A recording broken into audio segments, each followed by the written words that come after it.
चिराग पासवान के मंच से मुकेश सहनी का ऐसा ऐलान कि बीजेपी को कर देगा परेशान। जिस प्रकार से बिहार में चिराग पासवान और मुकेश सहनी एक साथ मंच पर दिखे हैं, उसके बाद अब तरह तरह की किस्से कहानियां बिहार में गढ़ी जाएंगी। एक बार फिर खुले मंच से मुकेश सहनी ने चुनौती दे दी है। नमस्कार, मेरा नाम है अभिषेक तिवारी और आप देख रहे हैं बोले भारत। जिस तरीके से बिहार की राजनीति की सुगबुगाहट अभी चल रही है, उसमें सबसे ज़्यादा नज़र मुकेश सहनी और चिराग पासवान इन दो चेहरों पर है। इन चेहरों पर क्यों है, आगे बताएंगे। पहले मुख्य बातें तो आप जान लीजिए। मुकेश सहनी और चिराग पासवान इन दिनों जिस तरीके से बयानबाजियां कर रहे हैं, बयान देते हैं, जितना धारदार बयान देते हैं, कहिए कि उतना ही राजनीतिक उथल पुथल होने लगती है। ऐसे में रामविलास पासवान की पुण्यतिथि का आज मौका था और इस मौके पर एक बार फिर बिहार के दो युवा चेहरा एक साथ नजर आया। मुकेश सहनी और चिराग पासवान तस्वीरों में देखिए किस प्रकार से दोनों एक साथ नजर आए। दरअसल यह पुण्यतिथि का कार्यक्रम जो है वो हाजीपुर में रखा गया था और हाजीपुर ही पहुंचे थे मुकेश सहनी। और जब मुकेश सहनी ने मंच संभाला तो देखिए किस तरीके से गर्दा उड़ा दिया। पहले सुनिए मुकेश सहनी के मुखार बिंदु से क्या क्या निकला और उसका क्या मायने हैं, आपको आगे हम समझाएंगे। कहाँ मुकेश सहनी ज़्यादा बोल गए, कहाँ मुकेश सहनी चूक गए और कौन सी ऐसी बात है जो मुकेश सहनी लगातार दुहाई देते हुए दोहराते रहते हैं। पहले सुनिए मुकेश सहनी के इस बयान को, फिर इस बयान का मतलब हम आगे आपको समझाएंगे।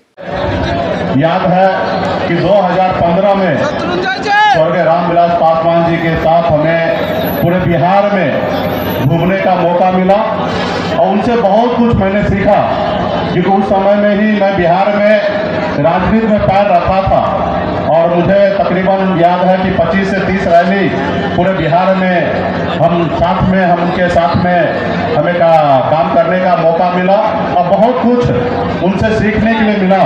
और हमेशा एक पुत्र को जिस तरीके से मानते हैं उस तरीके से मुझे आशीर्वाद देते थे, एक एक चीज मुझे बताते थे, किस तरीके से आपको मंच पे भाषण देना है, क्या सोचना है, ये सारी चीज को जानकारी देते थे। उस समय में मुझे एक चीज याद है कि मुझे एक बात उन्होंने बताया कि जब चुनाव हो उस समय में पेपर को नहीं पढ़ना चाहिए। उस समय में पक्ष विपक्ष आपको बारे में बहुत कुछ लिखेगा। समझो कि वो होली है, होली में जिस तरीके से आपके शरीर पे 2-4 छींटे कलर आपके शरीर पे पड़ता, उसी तरीके से चुनाव के समय में पक्ष विपक्ष की ओर से आपके ऊपर हमला होगा।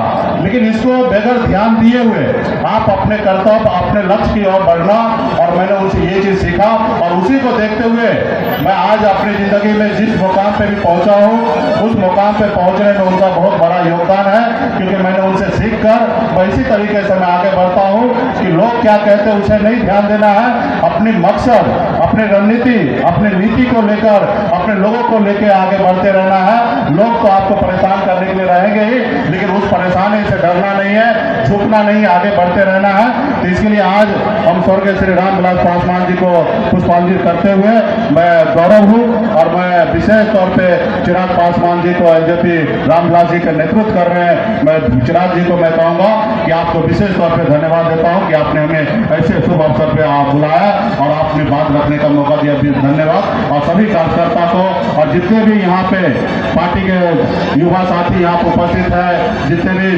जो रामविलास पासवान जी को मानने वाले लोग हैं, आप सभी को बहुत बहुत धन्यवाद देता हूँ। धन्यवाद। दरअसल मुकेश सहनी जहां भी जा रहे हैं बीजेपी से सावधान रहने की बातें कहना नहीं भूलते, चाहे वो आज की पुण्यतिथि हो या फिर जो कुछ कह लीजिए।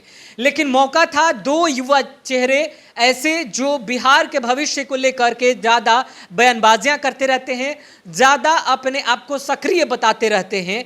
जब मौका था एक साथ मंच पर आने का तो मंच से खुले तौर पर मुकेश सहनी ने एक बार फिर बीजेपी के लिए चुनौती पैदा कर दी। अगर ये दोनों चेहरे चेहरे एक साथ होकर के राजनीतिक रणनीति बनाने लग जाएं तो बीजेपी के लिए परेशानी जरूर बढ़ जाएगी। अब देखने वाली बात है कि मुकेश सहनी के दिए गए इस बयान को बीजेपी नेता किस प्रकार से लेते हैं।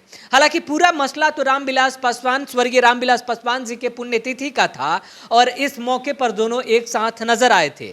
क्या ऐसी तस्वीरें बिहार में और भी निकलकर सामने आएंगी क्या? सबके जहन में यही सवाल है। इससे पहले भी जब ये दोनों एक साथ नजर आए हैं तब राजनीतिक गलियारों की सुगबुगाहटें काफी तेज हो गई है, गर्माहट काफी बढ़ गई थी। और एक बार फिर जब पुण्यतिथि के मौके पर साथ साथ नजर आए हैं और जबकि मुकेश सहनी ने इस प्रकार से बयान दिया है वो भी खुले मंच से, तो कह सकते हैं कि मंच चिराग पासवान का ऐलान मुकेश सहनी का और परेशान बीजेपी यानी एनडीए गठबंधन को जरूर कर जाएगी। बिहार में जो कुछ भी होने वाला है बहुत जल्द होगा। जो कुछ भी होगा उसके मायने भी हम आपको बताकर जाएंगे। अभी के लिए इतना ही रहने दीजिए, आगे फिर होगी मुलाकात। नमस्कार।